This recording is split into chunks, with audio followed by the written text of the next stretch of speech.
यीशु मसीह के मीठे नाम में सबको जय मसीह की। दोस्तों, आज हम बाइबल में लिखे गए उन 10 आज्ञाओं के अर्थ को जानेंगे जो यहोवा परमेश्वर ने हमें दिया है। क्या आपको पता है कि उन 10 आज्ञाओं को क्यों दिया? क्योंकि उस समय पाप चरम सीमा पर था। लोगों में यहोवा परमेश्वर के प्रति कोई डर और भय नहीं था। तब परमेश्वर ने मूसा के द्वारा उन 10 आज्ञाओं को दिया और कहा कि यह हर मनुष्य के लिए एक व्यवस्था अर्थात नियम है। तुम इसी व्यवस्था के अधीन रहो और तुम इस आज्ञा का उल्लंघन न करो। दोस्तों, आज हम उसी व्यवस्था अर्थात आज्ञा के बारे में विस्तार पूर्वक जानकारी प्राप्त करेंगे।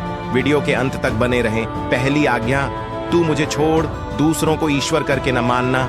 ये आज्ञा एक सच्चे परमेश्वर को दर्शाता है कि उसे छोड़ किसी और की आराधना न करना।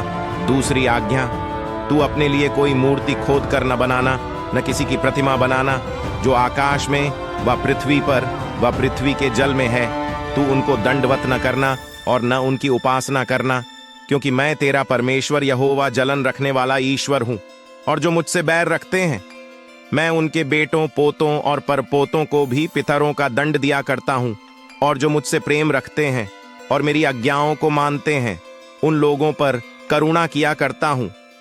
तीसरी आज्ञा, तू अपने परमेश्वर का नाम व्यर्थ न लेना, क्योंकि जो यहोवा का नाम व्यर्थ ले वह उसको निर्दोष न ठहराएगा। यह आज्ञा परमेश्वर का नाम व्यर्थ लेने के विरुद्ध दी गई है। हमें परमेश्वर के नाम को व्यर्थ में नहीं लेना चाहिए। चौथी आज्ञा, तू विश्राम दिन को पवित्र मानने के लिए स्मरण रखना। 6 दिन तो तू परिश्रम करके अपना सब काम काज करना, परंतु 7वां दिन तेरे परमेश्वर यहोवा के लिए विश्राम दिन है। उसमें न तो तू किसी भांति का काम काज करना। 7वां दिन तुम मेरी स्तुति और आराधना करना। 5वीं आज्ञा, तू अपने पिता और अपनी माता का आदर करना, जिससे जो देश तेरा परमेश्वर यहोवा तुझे देता है उसमें तू बहुत दिन तक रहने पाए। यह आदेश सदैव माता पिता के साथ सम्मान और सत्कार से व्यवहार करने के बारे में है। 6वीं आज्ञा, तू हत्या न करना।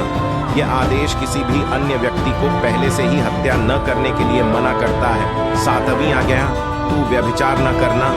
यह जीवन साथी को छोड़कर किसी अन्य के साथ यौन संबंध बनाने के विरोध में दिया हुआ आदेश है। 8वीं आज्ञा, तू चोरी न करना।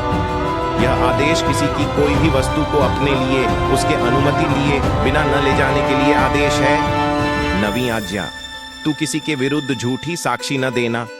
यह आज्ञा किसी दूसरे के विरुद्ध झूठी साक्षी देने के लिए मना करता है। यह झूठ बोलने के विरोध में एक आवश्यक आदेश है। 10वीं आज्ञा, तू किसी के घर का लालच न करना, न तो किसी की स्त्री का लालच करना, न किसी की किसी वस्तु का लालच करना।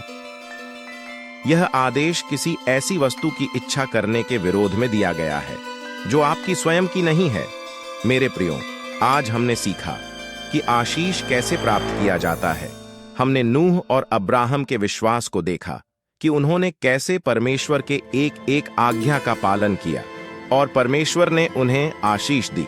मुझे उम्मीद है आज के बाइबल संदेश के द्वारा आपको बहुत कुछ सीखने को मिला होगा।